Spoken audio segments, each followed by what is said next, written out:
Okay, so on this week's episode of The Refinery, I get to do my favorite clips from the first 2 seasons. I had such a great time going through all of these clips and re-experiencing these conversations and these memories. So I hope that it resonates with you. If you haven't seen these episodes and you see a clip, and even if you have seen the episode, but you see something, you hear something, it speaks to you, go back and check out the episode again, because I guarantee you that if we're growing the way that we hopefully are since the last time that we had these conversations, they hit differently. You have more perspectives. You are more refined, which is the entire point of this series. Thank you, Jon. Thank you, Brandon. Thank you, Angelina, because without all of you, when I first had the idea to bring this to Part of Love and to host it there, it couldn't have happened without you. I'm getting a call. I gotta go. All right, bye. Hello?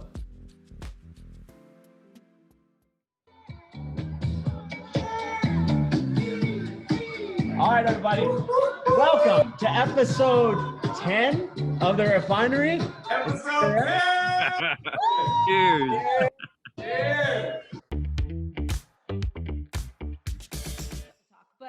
But yeah, COVID has definitely presented like some crazy things that I can't imagine what you guys are going through. I mean, it's almost though in a beautiful way, kind of like helping you be very particular about what you want. And I know that like for I mean, I can say her name, you know, our best friend Selena, Right. that, you know, the guy comes, quarantines, like they were just she was so particular, he was so particular, that when they made that decision, like they were just really committed, and it's working, and they're in love.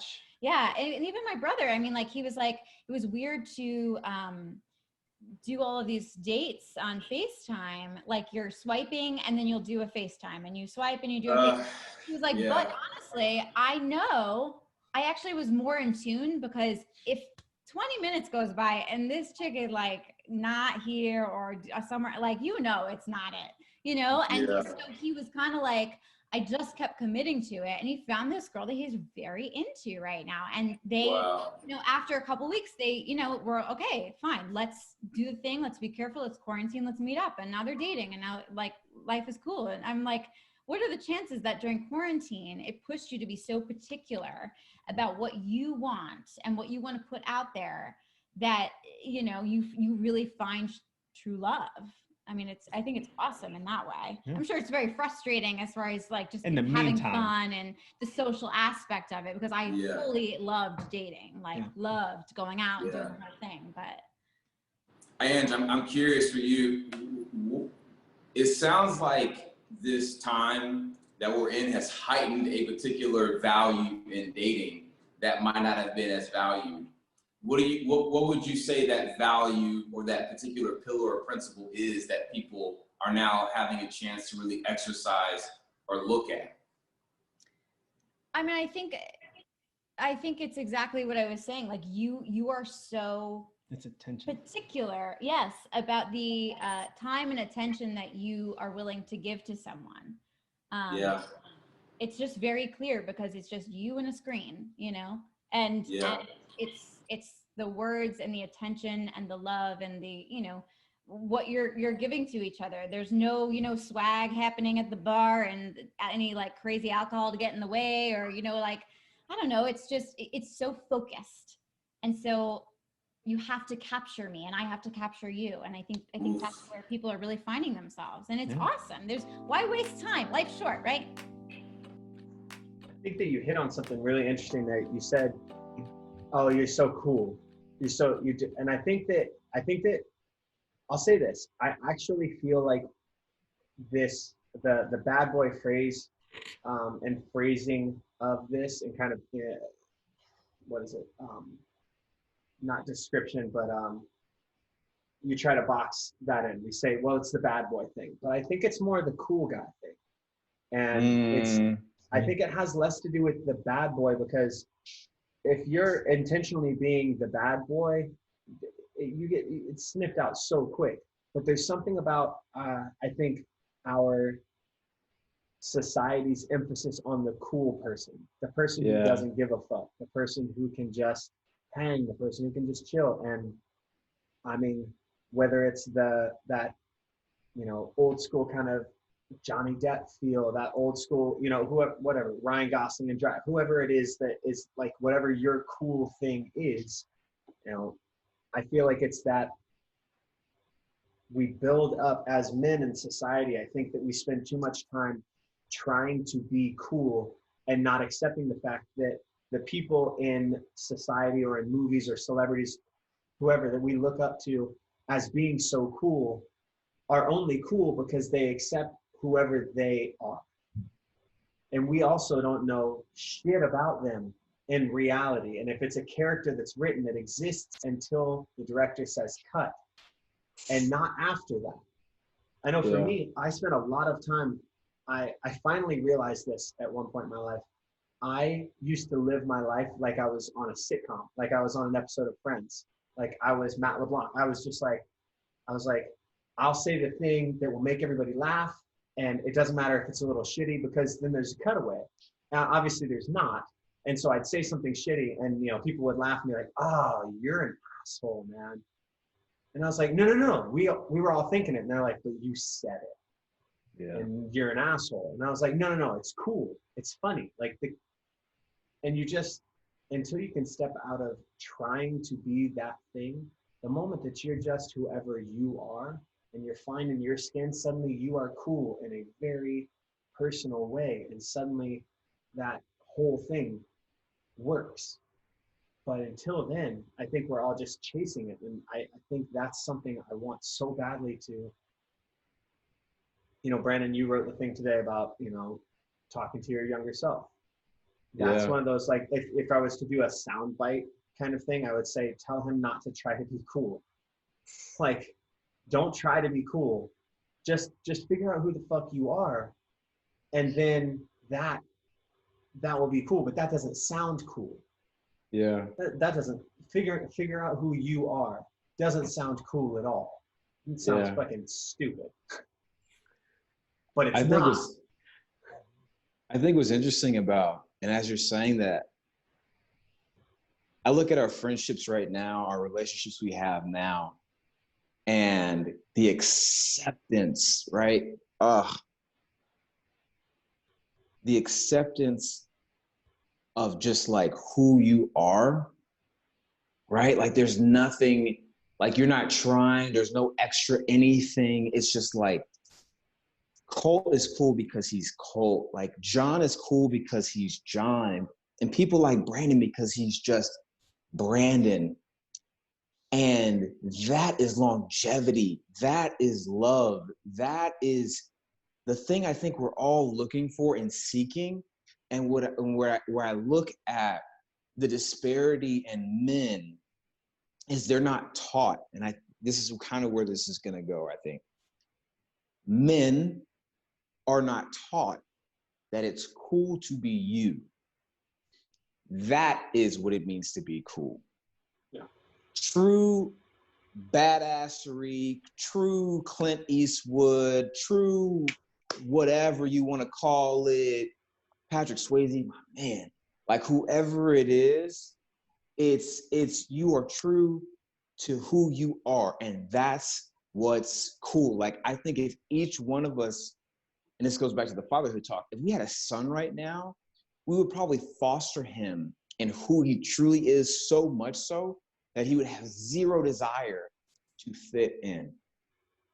So when we look at men, we look at the numbers game, when we look at the financial game, when we look at the house game, worth and value is directly correlated to the amount of what you can accumulate in your life. The more women I sleep with, the more attractive I am. The bigger my house means the more money that I have. The nicer the car that I have power. The bigger my dick is, anyone's gonna sleep with me. Whatever it is, it's bigger, it's better, it's faster, it's stronger. And it's like, yo, relax. It's not about power. It's not about ego. Because the bigger the house, the bigger the car, the more women you sleep with, you're showing me the bigger the crack in your heart. That's what you're showing me. That's dangerous. That's, yeah. Yeah.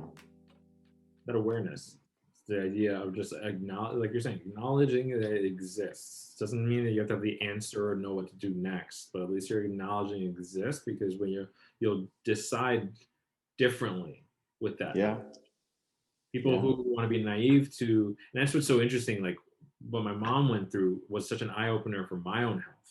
And like anytime I have a friend that I talk to and I can hear that they're like ignoring their health, they're like, oh, I know I should have gone to the doctor a year ago, but I haven't gone in 3 years. And I'm just like, I will tell people, I'm like, I'm gonna be that annoying friend who's gonna like check in and be like, did you go to the doctor? Like, go check that, whatever it is. Because it's like I would rather have you mad at me and annoyed with me, knowing that you at least know what's going on with you and you're not wondering what that is and stressing you out. Because as much as it's easy sometimes to be like, oh, I can just deal with the pain, I'll get past it. It's just like, so it's a weight that we carry in our mind.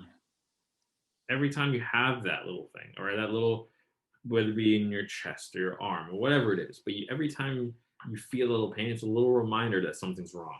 And the more we ignore it, the stress that gets on top of the unknown, whether it's health condition, whether it's a relationship issue, whatever it is, it's just like they're little, like life lets us know, life kind of pokes at us and lets us know, it's like, hey, there's something here you got to look at. Like, you got to decide though, you got to look at this. And eventually life's like, all right, you're not going to make a decision. Now I have to make a decision, and it's not going to be in the way that you wanted it. It's going to actually be in the like pretty shitty way. Whereas if you decided to take it, to do something about it, it wouldn't be this bad. But now that I have to get involved, I'm going to teach you a couple extra lessons along the way. The irony about disease that you talked about, that dis-ease, I mean, whether it's actual disease and medical sickness or not, I mean, that's what problems are. Those things that we don't look at are the things that add up and suddenly become, I mean, you know what? Toss in a second fucking fear. Why not? Like, that concept of holding on to shit becoming something else down the road. That used to scare the fuck out of me. I used to be so worried. That all of the things, that darkness inside of me, those things that I couldn't understand or that I wouldn't understand, that they were going to turn into something down the road. There's a Family Guy joke where in one of the first seasons where I remember, you know, Peter does something insane and ha ha ha, and Lois goes, somebody says, Lois, how do you deal with all of this? And she goes, oh, I just shove it down inside. And she goes, what's the worst that could happen? And then it zooms into her brain, and it's just a little lump. And he's going, I'm a tumor, I'm a tumor, I'm a tumor, and it's that concept, though, of going, wait a second. If we don't deal with this, what are we holding inside? And we don't know. That's the problem. Is there, I took this really cool class in college called Philosophy of Consciousness, Mind, and Will. And it was talking about the difference between, the main focus of the course was talking about the difference between the physical world and the non-physical world, like the mind and the brain, right? Like, you have a brain, but where is your mind? Can you point to it? No. Can you point to your imagination? No. But can you point to the processes that create it? Maybe. I don't know. Like, and they got into this whole, you know, that was really what started my journey into philosophy. But this concept of, wait, what if these things that we can't pinpoint, like fear, like fear, let's stick to fear because that's the topic of tonight. What if those things can physically materialize? What if not dealing with those things does take a form in your body to some degree? That's all the more reason to deal with it. But it's something that for a long time was something that I would just kind of push off. I'd eschew it. I'd be like, nah, no, fuck, that's not a thing. That's not whatever. And now, just in case, I'm like, nah, I'm going to deal with this. I'm going to deal with this and be as happy as I can, because I'm going to be as full. I shouldn't say happy. It's the wrong way to say it. As full as I can. I'm going to be as genuine as I can, as filled up as I can, overflowing if possible, because no, otherwise I just don't get it. I mean, I get it, but I don't get it. I mean, I've got a story that's very, I mean, it's really in alignment with this. And maybe I've talked about it on here, maybe I haven't. 2 winters ago, not this, the last winter. one of my biggest fears when I was a kid was that I would get cancer and I would die at like 40, right? But I've always had this fear of like, I'm going to get the call one day and, you know, they're going to say, Mr. Alexander, we found cancer in your body, whatever. So I just did the Movember event, and Movember was talking about how you can check your testicles and all this stuff for cancer, right? And I'm like, yeah, I mean, I know my balls pretty well. You know what I'm saying? Everything intact. You know, woo, woo. I'm in the shower. All three of them. Hey, right. So I'm in the shower checking them one day, and I was like, that wasn't there before. What the fuck is that?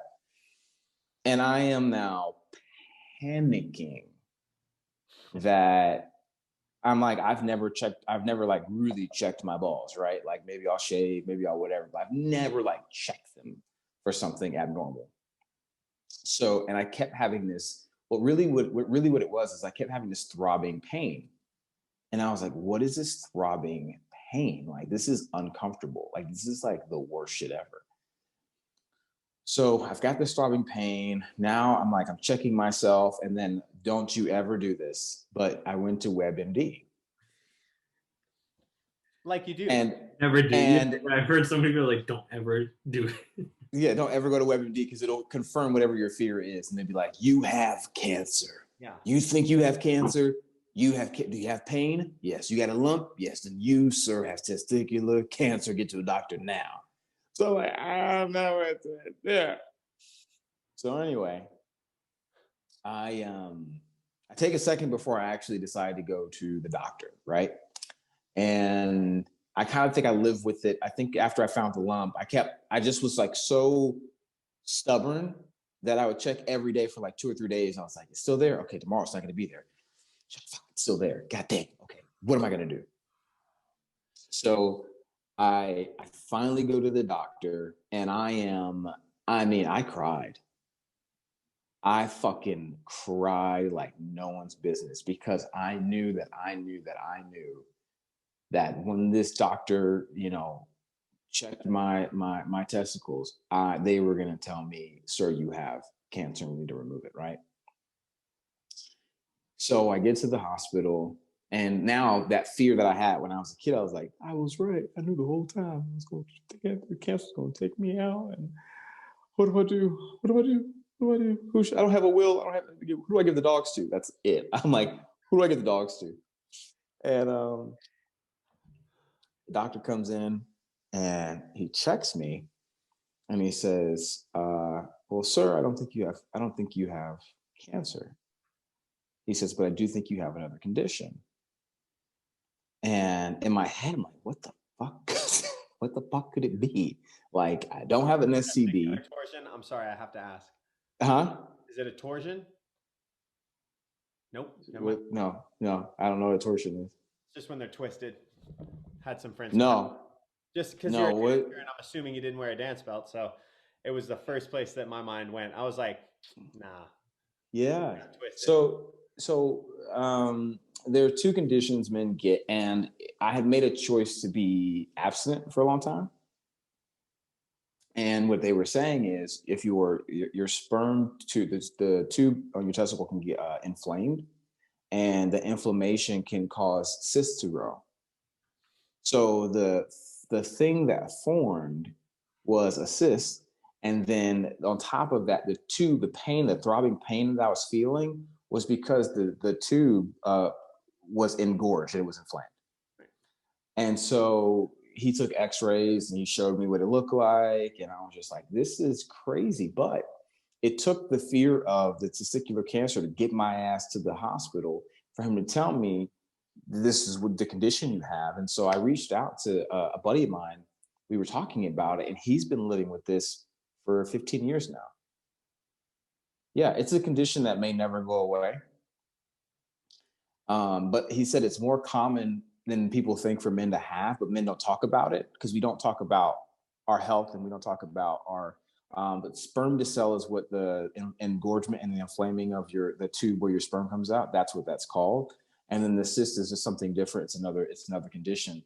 And ways to really treat it is to change your underwear to something more compact and something that kind of keeps everything from creating irritation on for you and all these different things. But needless to say, I started having sex again, and I started feeling better. It's a health issue at that point. It's a health issue at that point. Yeah. It's like, so I called and I was like, "Who'd you call?" He's like, "My friend." I was like, "Oh, sorry." I just assumed your first call out of there would have been like, "Hey, what's up? You up? What you doing?" Yeah, exactly. You up? What you doing? It was an ongoing joke with the person I was having sex with that she healed. Legit.